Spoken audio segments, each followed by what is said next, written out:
El día que denuncié el desvío de medicinas del hospital, me sacaron a empujones. ¡Farsante!, gritó el director mientras los camilleros evitaban mirarme.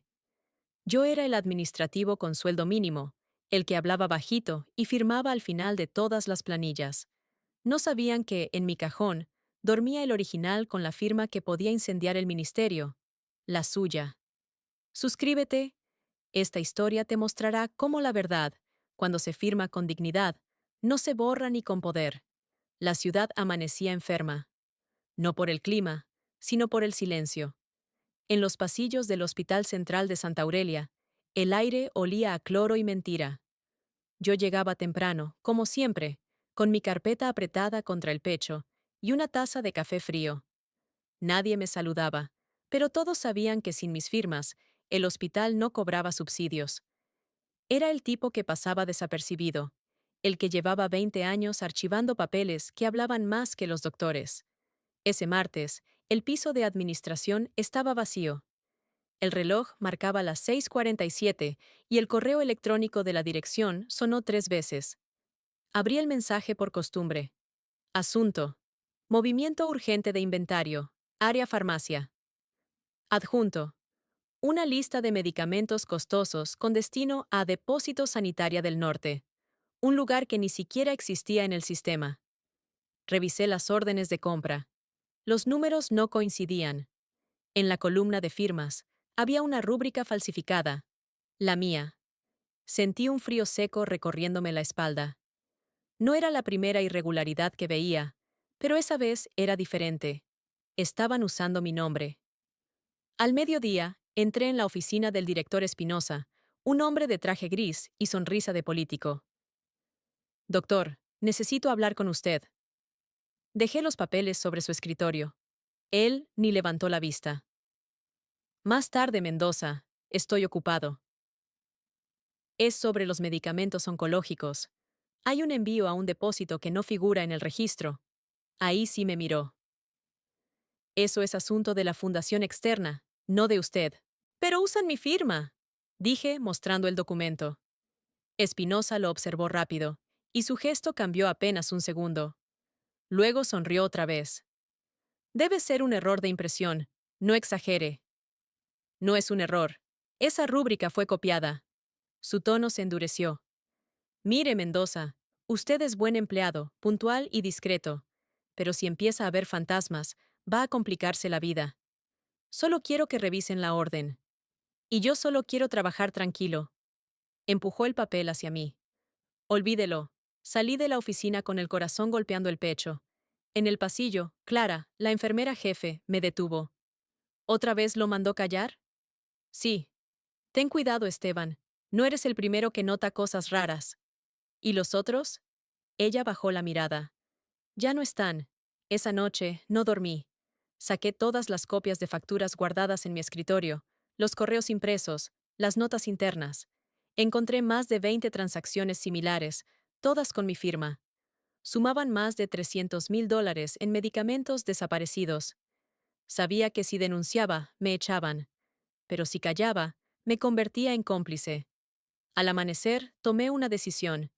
Iría directamente al Ministerio de Salud. Llegué al edificio gris del ministerio con el sobre marrón bajo el brazo. En la recepción, el guardia me miró sin interés. ¿Cita previa? No, pero traigo pruebas de corrupción hospitalaria. El hombre suspiró. Déjelo en mesa de entrada. No, necesito entregarlo en mano. Sin cita no puede. Di un paso atrás, observando el pasillo. En una oficina lateral, una puerta entreabierta mostraba una placa dorada. Dirección General de Auditorías Internas. Entré sin esperar permiso. Una mujer de unos 50, con gafas colgando del cuello, levantó la vista. ¿Quién es usted? Esteban Mendoza, administrativo del Hospital Central. Tengo documentos falsificados con mi firma y desvío de medicamentos. La mujer se enderezó. ¿Tiene pruebas? Le tendí el sobre. Lo abrió, revisó rápido y frunció el ceño. Esto es grave. ¿Alguien más lo sabe? El director Espinosa. Entonces debe irse. Ahora mismo. ¿Perdón? Si esto sale antes de tiempo, lo destruyen. Me devolvió el sobre. Yo revisaré la información, pero usted no vino aquí. ¿Entendido? Asentí, sin entender del todo. Al regresar al hospital, sentí el cambio de aire. Los guardias me miraban distinto. En mi escritorio, una nota. El director quiere verlo, urgente. Fui. Espinosa estaba con 3 personas del ministerio. Mendoza, dijo con voz tranquila. Nos han informado de una denuncia falsa presentada esta mañana. Muy grave. Me quedé helado. ¿Falsa?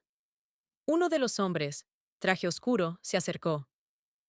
Falsificar documentos del Estado es un delito serio, señor Mendoza. Yo no falsifiqué nada. Tengo las copias originales. Espinosa sonrió apenas. ¿Originales? Preguntó, y abrió una carpeta sobre la mesa. Adentro estaban los mismos papeles, pero sin mi firma. No puede ser. Lo es, interrumpió el funcionario. Usted intentó manchar el nombre de un hospital ejemplar. Está suspendido hasta que se aclare. No me dejaron responder. 2 guardias me escoltaron hasta la salida.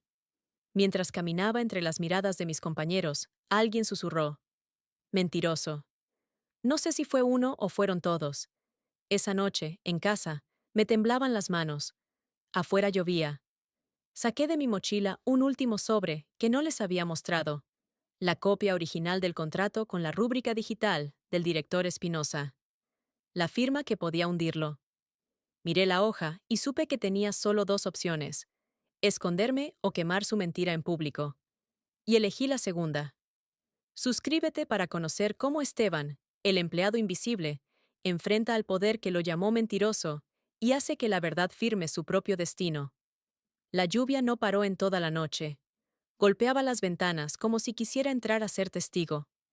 Encendí una lámpara vieja y me senté frente a la mesa. Tenía sobre el mantel las pruebas, mi teléfono y una taza de café que se enfriaba igual que mi paciencia. Entré a Internet. Busqué el correo de la periodista Verónica Lamas, una reportera conocida por denunciar casos de corrupción sanitaria. Escribí: tengo documentos que prueban el desvío de medicinas del Hospital Central. Falsificaron mi firma. Necesito ayuda antes de que me callen. No supe si era valentía o desesperación, pero apreté enviar. A los pocos minutos, un mensaje de respuesta. Nos vemos mañana, 8 a.m., Café Rincón. No traigas el sobre completo, solo una muestra. Cuídate. No dormí. El café quedaba frente a una librería cerrada. Llegué con el corazón desbocado, el sobre en la mochila y la sensación de estar haciendo algo que ya no podía detener. Verónica llegó puntual. Pantalón negro, cabello recogido, mirada firme. ¿Usted es Mendoza?, preguntó, bajando la voz. Sí. Muéstreme. Saqué 3 hojas. Ella las leyó con atención y luego levantó los ojos. Esto no es un error administrativo, es un esquema armado. Lo sé, pero ya intentaron hundirme. Por eso hay que hacerlo público. Si lo guardas, mueres solo. Si lo haces visible, te proteges. ¿Y si manipulan todo otra vez? Entonces grabamos su manipulación. Su seguridad me impresionó. Había algo en ella, una especie de calma feroz. Pero si publicamos sin respaldo oficial, pueden demandarnos. Déjame investigar una semana. Si confirmo, sale en la portada. Asentí. Le di una memoria USB con copias parciales. Antes de irse, me advirtió. Si alguien te sigue o te llama, no contestes.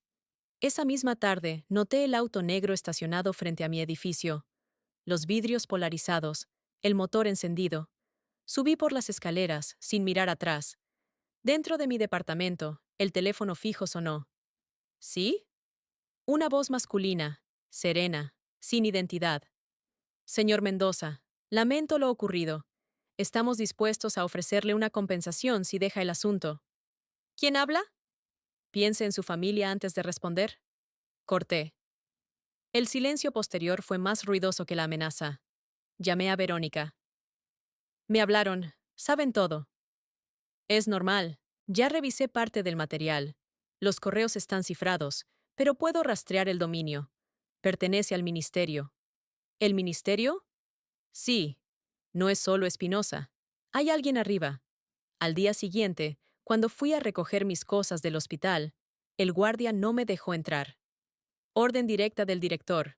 Usted no pisa más este lugar. Solo vengo por mis documentos personales. Ya los retiraron. No insistí. Caminé hasta la parada del autobús. En el parabús había un cartel nuevo. Hospital Central, comprometido con la verdad y la transparencia. Reí con amargura.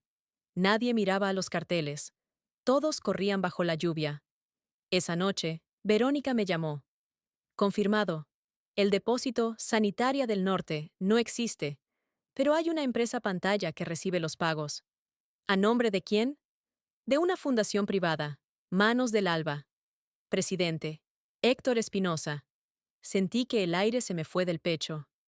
El mismo director. Y no solo eso. En las transferencias hay una rúbrica digital del subsecretario del ministerio. Me quedé en silencio. Esteban, necesito el resto de los documentos. Mañana temprano. No lo digas a nadie.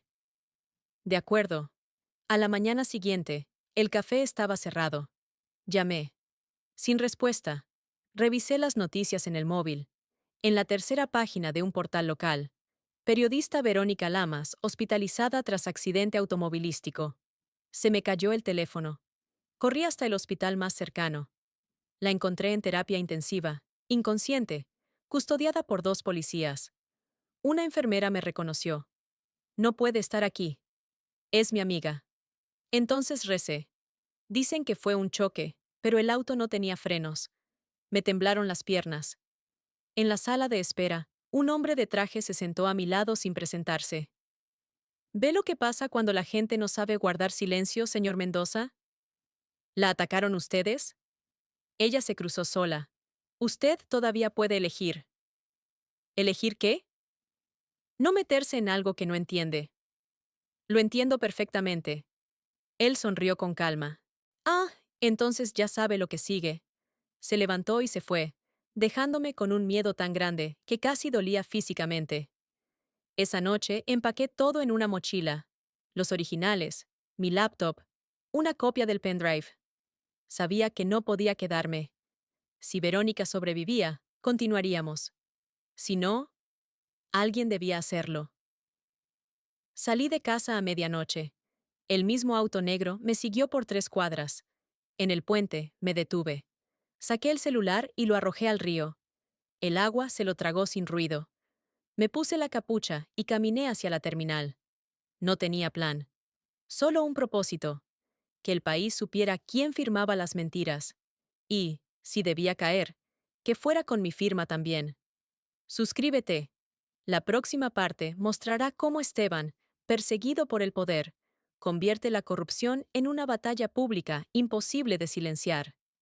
El amanecer me encontró en la estación de autobuses, con la mochila apretada entre las rodillas y los ojos ardiendo por no dormir. Había comprado un boleto hacia San Felipe, una ciudad pequeña al norte, donde tenía un primo al que no veía desde hacía años. Nadie me esperaría allí, y eso era lo que necesitaba: tiempo y anonimato. El autobús se movía lento, atravesando pueblos dormidos. En mi asiento, repasaba las copias digitales de los documentos. Los nombres, las fechas, las firmas. Todo encajaba en un rompecabezas sucio que terminaba en los despachos del ministerio. Era más grande de lo que imaginaba. Una red que vendía medicamentos del sistema público a clínicas privadas, mientras los hospitales se quedaban sin insulina ni anestesia. Cuando llegué a San Felipe, el aire olía a tierra mojada y pan caliente. Mi primo Raúl me recibió con sorpresa. Esteban, pensé que estabas muerto o preso. Las 2 cosas están cerca. Bromeé, pero no sonreí. Pasa, hombre. Cuéntame. Esa noche le mostré todo. Raúl, que trabajaba en una radio comunitaria, escuchó en silencio. Esto no es una denuncia, primo, dijo al final. Es una guerra. ¿Lo sé? Entonces vamos a pelearla. Mañana te pongo en contacto con don Julián, un periodista que no le debe nada a nadie. Don Julián resultó ser un hombre mayor, de voz grave y manos manchadas de tinta. Me escuchó sin interrumpir, luego observó los documentos con paciencia. Esto puede sacudir medio gobierno, dijo al fin. Pero si lo publicamos, tú desapareces. Ya desaparecí hace rato. Entonces al menos asegúrate de dejar un eco. Durante días, preparamos el material. Escaneamos cada documento. Verificamos sellos y firmas. Julián tenía un pequeño estudio de grabación, desde donde planeaba transmitir la historia como un podcast en vivo, con pruebas en pantalla. Que todos la oigan, no que la lean, decía. La transmisión salió un viernes por la noche. La voz de Julián empezó calmada, pero cada palabra era un golpe. Hoy revelamos cómo las medicinas de los hospitales públicos terminan en manos privadas. Documentos firmados por el doctor Héctor Espinosa, director del Hospital Central, y por funcionarios del ministerio, confirman una trama de desvíos que supera los $2 millones. Luego me dio paso. Esteban, ¿por qué decidiste hablar? Respiré hondo. Porque cuando un niño muere por falta de antibióticos, mientras alguien vende cajas en un despacho, el silencio se vuelve cómplice. Durante 20 minutos mostramos las pruebas en pantalla. Los correos, los contratos, la firma digital de Espinosa. Miles de personas se conectaron. Los comentarios se multiplicaban. ¡Lo sabíamos! ¡Justicia! ¡Héroe! Pero al final de la transmisión, la conexión se cortó abruptamente. Las luces del estudio parpadearon. Un ruido seco, como de interruptor forzado, llenó el cuarto. Julián murmuró. Nos rastrearon. Apagamos todo. Escuchamos motores afuera. Sal por la puerta trasera, Esteban. ¿Y tú? Yo soy periodista, no objetivo. Tú corre. Crucé los callejones hasta llegar a una casa abandonada. Me escondí bajo las escaleras. A los pocos minutos, vi pasar 2 camionetas oscuras por la avenida. No se detuvieron, pero supe que sabían. El teléfono de Raúl vibró dentro de mi bolsillo. Un mensaje de número desconocido. Apaga todo. Están yendo a la radio. Corrí de vuelta. A lo lejos, el cielo se iluminó con una llamarada. El estudio de Julián ardía como una antorcha. Grité su nombre, pero un vecino me detuvo. No hay nadie adentro. Lo sacaron antes. Está bien. Me quedé de pie frente al fuego, con la cara empapada de lluvia y rabia. El sonido de sirenas no trajo alivio, solo más impotencia. Un oficial me observó y murmuró. Dicen que fue un cortocircuito. ¿Y usted lo cree? Yo ya no creo en nada, señor. Esa noche dormí en el suelo de la casa de Raúl. No podía cerrar los ojos. Verónica seguía hospitalizada. Julián estaba escondido. Y yo me había convertido en el enemigo público de un sistema entero. Pero al despertar, el mundo había cambiado. Mi cara estaba en todos los portales. Empleado hospitalario destapa red de corrupción médica. El hombre que se enfrentó a los intocables. Y debajo, un video compartido por miles de usuarios. Un fragmento rescatado de la transmisión antes del corte. Mi voz diciendo, el silencio se vuelve cómplice. El eco que Julián me pidió ya estaba ahí. Y ahora no podían callarlo. Suscríbete para ver cómo Esteban enfrenta las consecuencias de exponer la verdad ante un país dividido entre el miedo y la esperanza. El amanecer siguiente no trajo paz, sino vértigo. El teléfono de Raúl no dejaba de sonar. Periodistas, activistas, desconocidos. Algunos querían ayudar. Otros solo buscaban un titular. En las redes sociales, mi rostro se convirtió en símbolo. Había memes, pancartas, hasta canciones improvisadas.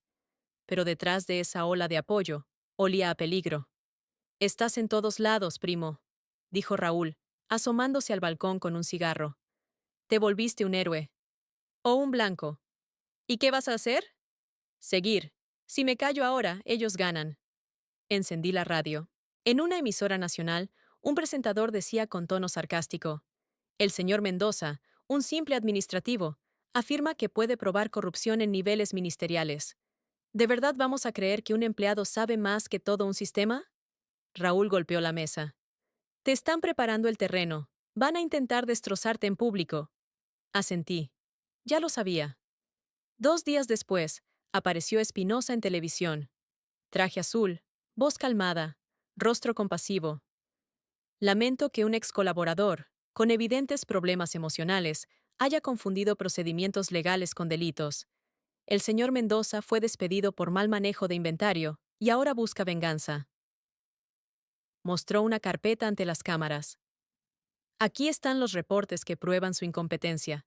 Incluso tenemos constancia de su firma en documentos alterados. Era la jugada perfecta. No negar el hecho, sino ensuciar la fuente. Me llamaron loco, resentido, traidor. El hashtag Mendoza mentiroso se volvió tendencia. Esa noche, el miedo regresó con rostro de duda. Raúl me encontró frente al espejo, observándome como si no me reconociera. ¿Y si sí me equivoco? Le dije, casi en un susurro. ¿Y si todo esto termina mal para todos? Esteban, lo único que termina mal es lo que se calla. Se sentó a mi lado. Mira, el pueblo no es tonto. Tal vez hoy te atacan, pero mañana van a entender. Solo tienes que resistir. ¿Y si no hay mañana? Entonces que tu voz quede grabada.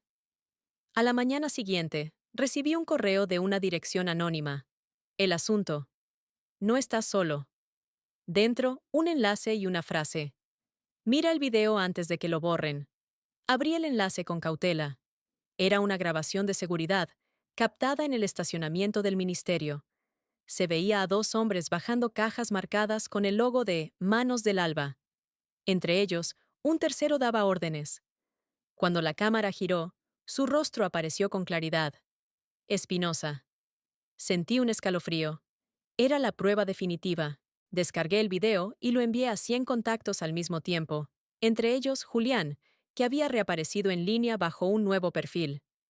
Sube esto, no esperes, si me pasa algo, que todos lo vean. Las horas siguientes fueron un caos. Los medios se dividieron. Algunos exigían la renuncia inmediata del director. Otros decían que el video estaba manipulado. En las calles, la gente comenzó a protestar. Frente al hospital, cientos de personas levantaban carteles con mi nombre. Esa noche, Clara, la enfermera jefe, me escribió desde un número desconocido. Están destruyendo documentos. Espinosa está encerrado en su oficina. El ministerio mandó seguridad. Voy a ir, le dije a Raúl. ¿Estás loco? ¿Te van a arrestar o algo peor?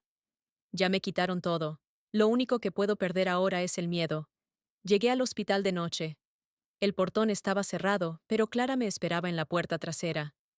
Rápido, susurró. Nadie sabe que estás aquí. Avanzamos por los pasillos oscuros.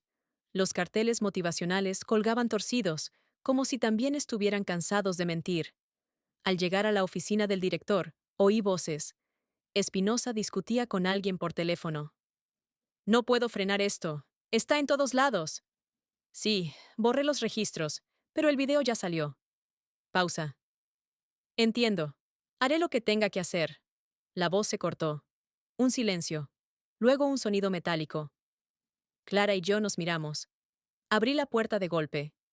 Espinosa estaba de pie, con un arma en la mano, mirando por la ventana.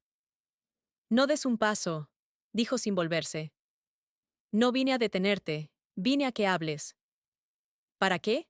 ¿Para que me usen de ejemplo y sigan robando los de arriba? Entonces di sus nombres. Se rió con amargura. ¿Crees que el sistema se rompe con un video, Mendoza? Esto viene de más arriba de lo que puedes imaginar. Tal vez, dije. Pero alguien tiene que empezar a romperlo. Se giró, con los ojos húmedos. Ya lo rompiste tú, demasiado tarde para mí. Bajó el arma y se dejó caer en la silla. Te dejarán vivir solo mientras sirvas de distracción, pero no durará. ¿Quién es? No respondió. Me entregó una carpeta. Aquí están los contratos que no viste, los del ministerio, los que te costarán el alma. Salí del hospital con el corazón acelerado y la carpeta bajo el brazo. Clara me siguió hasta la calle. ¿Qué vas a hacer con eso? Publicarlo. Todo. Entonces no vuelvas aquí, susurró. Ya no hay lugar seguro. De madrugada abrí los documentos. Eran transferencias a cuentas en el extranjero, firmadas por 3 funcionarios. Uno de los nombres me heló la sangre. Subsecretario de Control Médico. Julián Ortega. El mismo Julián que me ayudó a difundir el caso. El hombre que me enseñó a pelear. Todo era un círculo. Y yo estaba en el centro. Suscríbete para seguir cómo Esteban enfrentará la traición más inesperada. cuando incluso su único aliado resulta parte del poder que juró destruir.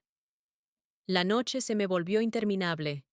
Las luces de los monitores iluminaban la habitación vacía, mientras yo repasaba, una y otra vez, las firmas del nuevo expediente. No podía creerlo. Julián Ortega, el periodista que arriesgó su vida por exponer la verdad, el mismo que me dijo "no te calles", era también el subsecretario que firmaba contratos falsos. El mismo hombre que me enseñó a no tener miedo. Lo había fabricado. El teléfono vibró. Un mensaje de un número oculto. Deja los documentos donde te los dieron. No vuelvas a buscarlos. Contesté sin pensar. Julián, si eres tú, mírame a la cara. No me escondas detrás de pantallas. No hubo respuesta. Salí a la calle. La ciudad estaba cubierta de niebla. Raúl insistía en que me quedara, que esperáramos. Pero algo dentro de mí sabía que si no actuaba ahora, me iban a borrar como a todos los demás. Me dirigí al edificio del antiguo Ministerio de Control Médico. A esa hora, solo quedaban guardias y luces frías de pasillo. Mostré mi vieja credencial de empleado público. Aún la conservaba. Auditoría interna, dije con voz segura. El guardia me miró. Dudó un instante y me dejó pasar. Subí por las escaleras. En el cuarto piso, la puerta del despacho de Ortega estaba entreabierta. La luz interior parpadeaba. Empujé despacio. Dentro, Julián me esperaba, sin corbata, con la mirada cansada. Sabía que vendrías, Esteban. ¿Por qué lo hiciste? Pregunté sin levantar la voz. ¿Por qué arriesgarte a ayudarme si tú mismo firmabas las órdenes? Suspiró. Porque al principio creí que podía cambiar las cosas desde adentro. Y luego entendí que el sistema no se cambia, se administra. ¿Y eso te da derecho a jugar con la vida de la gente? No me des lecciones, Mendoza. Tú también usaste el escándalo para tener voz. Mentira. Todos mentimos un poco. La diferencia es que algunos lo hacen mejor. Me acerqué al escritorio. Tú no mentías para sobrevivir, mentías para sostener el poder. Julián sonrió con tristeza. ¿Y tú todavía crees que el poder se destruye con papeles? No, dije, con la verdad. Del cajón sacó una pistola. La dejó sobre el escritorio, sin apuntarme. Esto no es una amenaza, es una opción. Puedes quedarte con los documentos y morir en una semana, o dármelos y seguir respirando. ¿Y tú? Yo ya no respiro hace años. El silencio llenó la oficina. Fuera, el viento golpeaba los ventanales, como si quisiera entrar. Saqué una pequeña grabadora del bolsillo. La encendí. Entonces dilo, Julián. Dilo todo. Él la miró. ¿Quieres tu confesión? Está bien. Caminó hacia la ventana. Sí, firmé los contratos. Pero no me quedé con el dinero. Iba a las campañas, a los mismos que hoy te llaman héroe. Todos comen del mismo plato, Mendoza. Tú, yo, los ministros, los periodistas. Nadie está limpio. No todos. Sí, todos. Solo cambia el precio. De repente, escuchamos pasos en el pasillo. Julián palideció. Nos encontraron. ¿Quiénes? Los de arriba. Ya no tengo poder para frenarlos. Tomó la pistola. Tienes 10 segundos para correr. No voy a dejarte. No es heroísmo, es instinto. Huye. Apreté la grabadora en mi bolsillo. Salí corriendo por la escalera de emergencia. Detrás de mí, se escuchó un disparo. El sonido retumbó en el edificio vacío. Al amanecer, los noticieros dieron la noticia. Subsecretario de Control Médico muere en aparente suicidio. El país volvió a estremecerse. Algunos lo llamaron cobarde, otros mártir. Pero nadie sabía que, en mi bolsillo, estaba su confesión completa. Raúl me esperaba en casa. ¿Qué vas a hacer con eso? Publicarlo. Todo.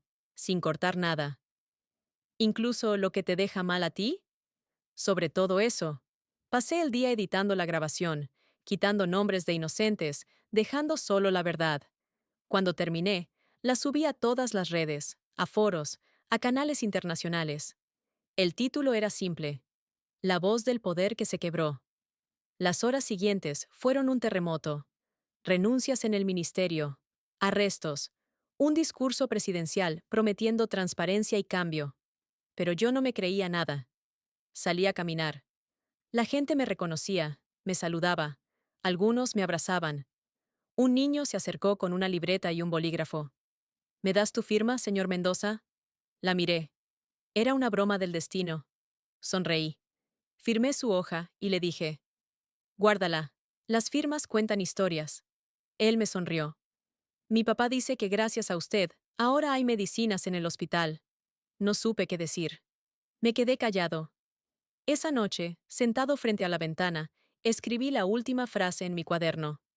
Me llamaron mentiroso porque no soportaban una verdad que llevaba su firma. Apagué la luz. Afuera, la ciudad respiraba distinta. Había perdido mi trabajo, mi paz y mis amigos. Pero había ganado algo que el poder no puede comprar, que la verdad, por fin, tenía nombre y apellido, el mío. Suscríbete y comparte esta historia si alguna vez te hicieron callar, porque cada mentira necesita una voz que la desenmascare. Pasaron los meses. El país ardía entre titulares, protestas y promesas de reformas que sonaban a discurso repetido. A mí me dejaron en paz, al menos en apariencia. Ya no me seguían autos negros, ya no sonaban llamadas a medianoche. Pero el silencio también es una forma de amenaza. Te dejas solo contigo mismo, con el peso de todo lo que perdiste por decir la verdad. Vivía en un apartamento pequeño, con las cortinas siempre corridas y la radio encendida. Había rechazado entrevistas, premios, homenajes. No quería ser el héroe civil del año.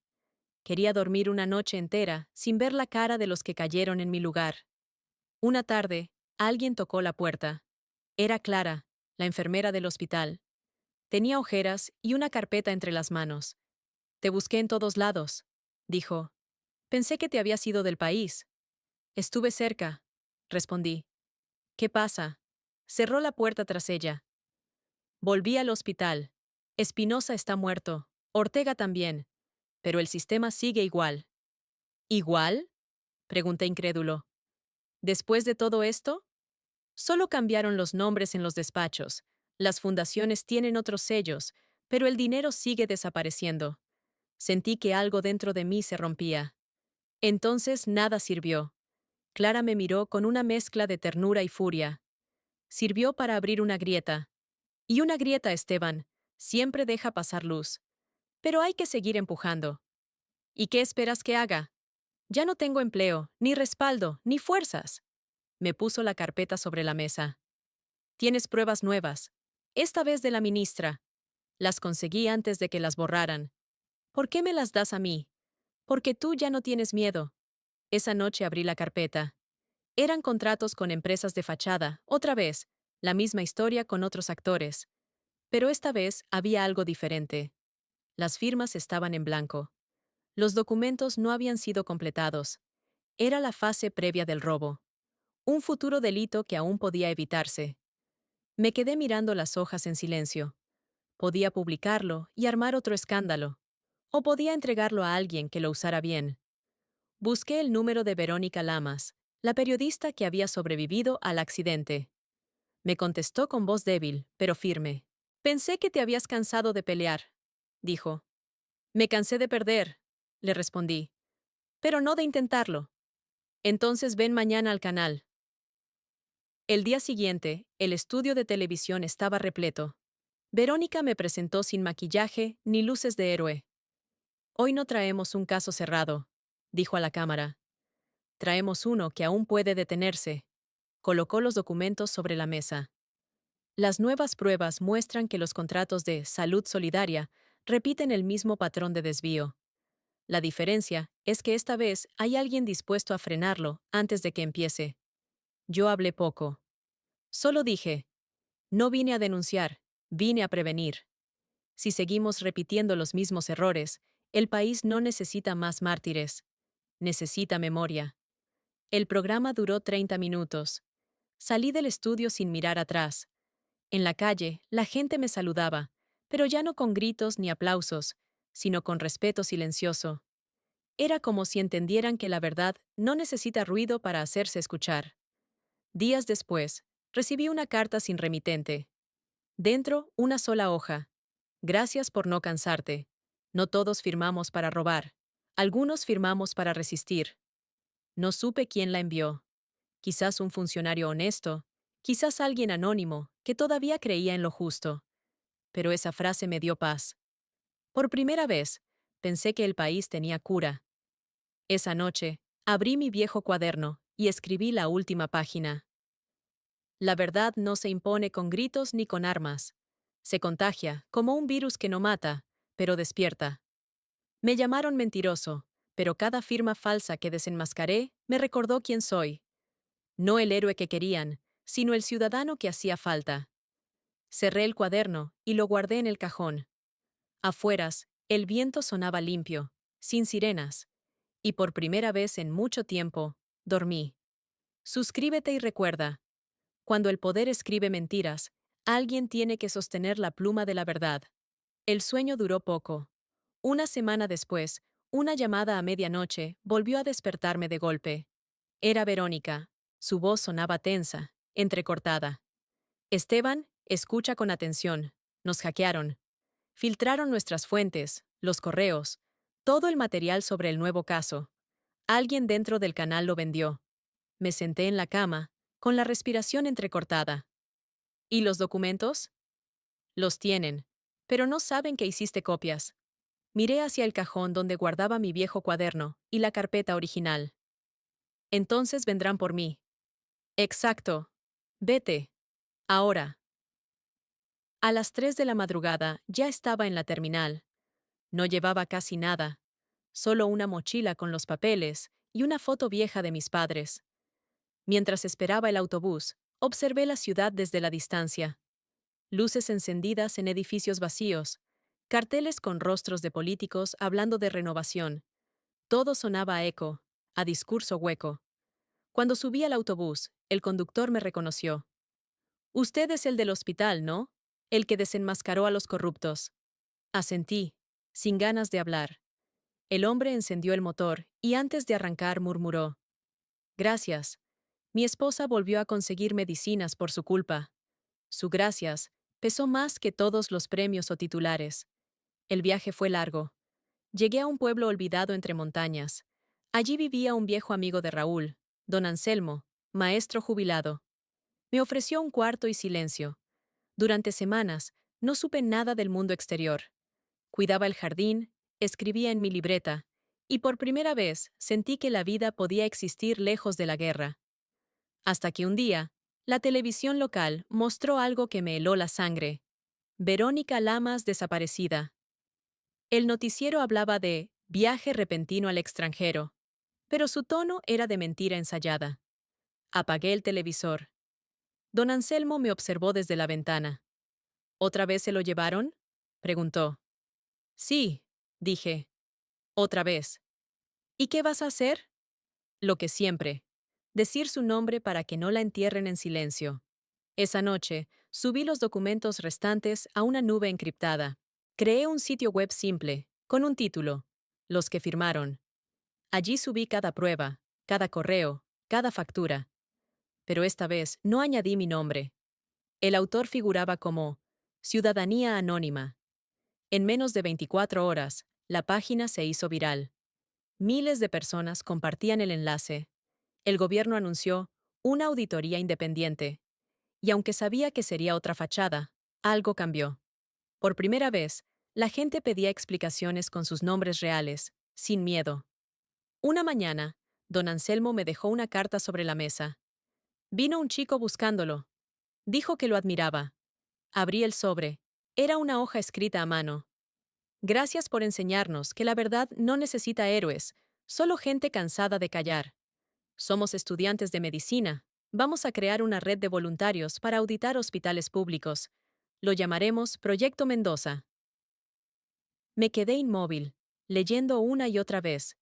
No sabía si llorar o reír. La historia que había nacido con una firma falsificada se había convertido en movimiento real. Meses después, regresé a la ciudad. Ya nadie me miraba como un peligro, sino como un recuerdo incómodo. Pasé frente al Hospital Central. Fachada nueva, murales coloridos, frases motivacionales. pero dentro seguían algunos rostros conocidos. Clara me vio y corrió a abrazarme. «Volviste. Solo de paso. ¿Supiste lo del proyecto de los estudiantes?» «Sí», sonreí. «No llevan mi nombre, llevan el suyo». Ella sonrió. «Entonces valió la pena». Esa noche, mientras el sol caía sobre la ciudad, me senté en un banco frente al hospital. Vi salir a los pacientes, a las enfermeras, a los médicos jóvenes. Algunos me reconocieron y me saludaron con una sonrisa tímida. Y en ese momento lo entendí. No hacía falta que me recordaran como el hombre que denunció. Bastaba con que recordaran que alguien se atrevió. El miedo que antes reinaba en los pasillos, ahora tenía grietas. Y por esas grietas entraba algo que ni la corrupción ni las amenazas podían apagar. Esperanza. Suscríbete y comparte esta historia si crees que una sola voz, incluso temblando, puede cambiar el silencio de un país. Un año después, el país ya no era el mismo. O al menos, eso queríamos creer. El proyecto Mendoza se había extendido a casi todas las provincias. Jóvenes voluntarios auditando hospitales, tomando nota, filmando irregularidades, subiendo todo a redes. No tenían jefes, ni oficinas, ni presupuesto. Solo convicción. Y lo más sorprendente, funcionaba. Las empresas de fachada cerraban, los funcionarios empezaban a rendir cuentas, y la palabra transparencia, esa que siempre sonaba vacía, empezó a tener rostro. Rostros cansados, pero reales. Yo seguía en segundo plano. No hablaba con periodistas, no daba conferencias. Caminaba, observaba, escribía. Hasta que una mañana, una invitación llegó a mi correo. El Congreso Nacional de Ética Pública le otorga la medalla al coraje civil. Lo esperamos este viernes. Será un honor tenerlo. Borré el correo. Pero volvieron a escribir, insistiendo. Raúl me llamó desde la capital. Deberías ir, no por ellos, por nosotros. El viernes, me puse una camisa limpia, guardé mi cuaderno en el bolsillo y viajé. El auditorio estaba lleno. Ministros, diputados, periodistas, estudiantes. En la primera fila, una silla vacía tenía un cartel. Verónica Lamas. Su ausencia dolía como una presencia. Cuando pronunciaron mi nombre, todos se levantaron a aplaudir. Caminé hasta el estrado, sin mirar los flashes. El moderador extendió la medalla. Por su valentía al revelar la verdad y su aporte a la integridad institucional. Tomé el micrófono. Gracias, dije. Pero no puedo aceptar un premio por hacer lo que todos deberíamos hacer, sin esperar aplausos. El murmullo llenó el salón. No arriesgué mi vida por un título, ni por reconocimiento. Lo hice porque un niño murió esperando un medicamento que ya estaba vendido. Y si algo aprendí, continué, es que la corrupción no se combate con discursos ni medallas, sino con gente que deja de mirar hacia otro lado. Silencio. Luego, aplausos. Esta vez sinceros. Dejé la medalla sobre el podio y bajé. Un estudiante se me acercó y me susurró. No se preocupe, nosotros la cuidamos. Salí del edificio y caminé hasta el parque. Era otoño. Las hojas caían, y por primera vez en mucho tiempo respiré sin miedo. Vi a un grupo de jóvenes con chalecos del Proyecto Mendoza entrevistando a pacientes afuera de un hospital móvil. Uno de ellos levantó la vista y me reconoció. Corrió hacia mí. «Usted es el señor Mendoza». «Lo era», respondí sonriendo. «Ahora son ustedes». «Nos enseñó algo que nunca olvidamos», dijo el muchacho. «Que la verdad no se impone, se comparte». Asentí. «Y se cuida», añadí. Esa noche volví al pequeño departamento donde todo empezó. La misma mesa, la misma lámpara vieja, el mismo cuaderno. Lo abrí en la última página, donde había escrito: «Me llamaron mentiroso. La verdad tenía mi firma». Debajo, añadí una línea nueva. «Ahora la verdad tiene muchas firmas, y ninguna necesita permiso». Apagué la lámpara. Afuera, el viento movía los carteles que colgaban en los postes. Transparencia no se promete, se practica. Los había pegado un grupo de estudiantes, los mismos que yo nunca conocí, pero que entendieron el mensaje mejor que nadie. Me reí solo. porque la historia que empezó con una firma falsificada había terminado con un país aprendiendo a firmar su propio destino. Y esa, pensé, era la victoria que nunca pude imaginar. Suscríbete y comparte si crees que el valor más grande no es decir la verdad una vez, sino enseñarle a otros a no volver a callarla.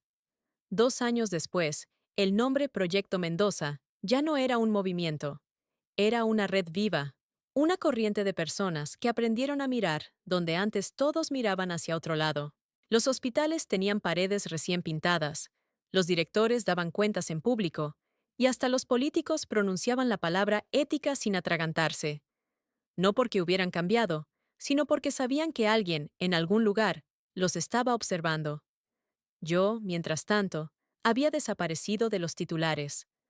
Me mudé a un pueblo costero, donde el mar servía como recordatorio de que incluso lo más inmenso tiene mareas. Pasaba los días reparando bicicletas y escribiendo cartas que nunca enviaba. La gente del pueblo no me conocía por mi historia, sino por mis manos, el señor que arregla cosas. Y eso, curiosamente, me bastaba. Una mañana, mientras engrasaba una cadena, una niña se acercó con una hoja arrugada. Mi maestra me habló de usted. Dice que descubrió una mentira muy grande. Descubrí muchas pequeñas. Le sonreí.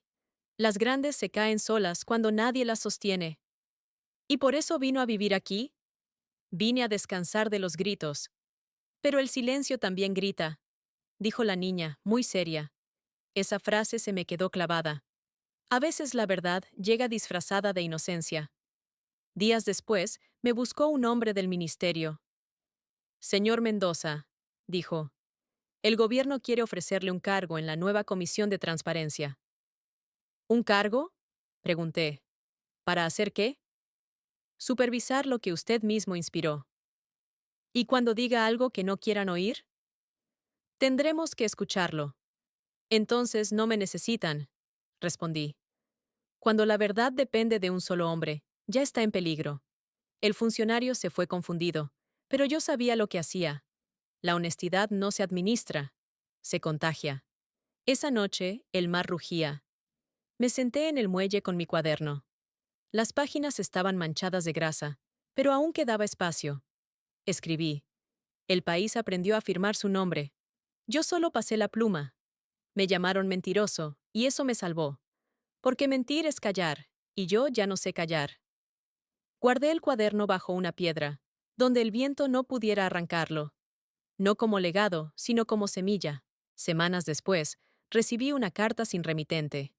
El sobre olía a tinta fresca. Dentro, una sola frase, escrita con una caligrafía desconocida. No deje de arreglar cosas. Todavía quedan muchas rotas. Sonreí. El mensaje era claro. Ya no necesitaban que hablara, sino que siguiera haciendo. Salí al taller, ajusté una rueda y miré hacia el horizonte. El mar seguía inquieto, pero más limpio, y pensé que así era la verdad. Nunca quieta, nunca perfecta, pero imposible de contener. A veces llegan visitantes, estudiantes, periodistas, curiosos. Quieren fotos, entrevistas, recuerdos. Yo solo les ofrezco café y una frase escrita en un cartel de madera sobre la puerta del taller. Aquí no se arreglan bicicletas, se reparan caminos. Algunos la leen y sonríen. Otros no entienden. Pero todos se llevan algo, aunque sea una chispa. Y cuando el sol se esconde, me quedo solo, mirando el mar, con el mismo pensamiento que me acompaña desde aquel primer día en el hospital. No hay mentira eterna, solo verdades que aún no han aprendido a hablar. El poder puede falsificar una firma, manipular un informe o callar una voz, pero nunca podrá borrar la dignidad de quien se atrevió a escribir la verdad con su propio nombre. Suscríbete y comparte esta historia si alguna vez te hicieron callar, porque la verdad no necesita héroes, solo personas que no acepten vivir en silencio.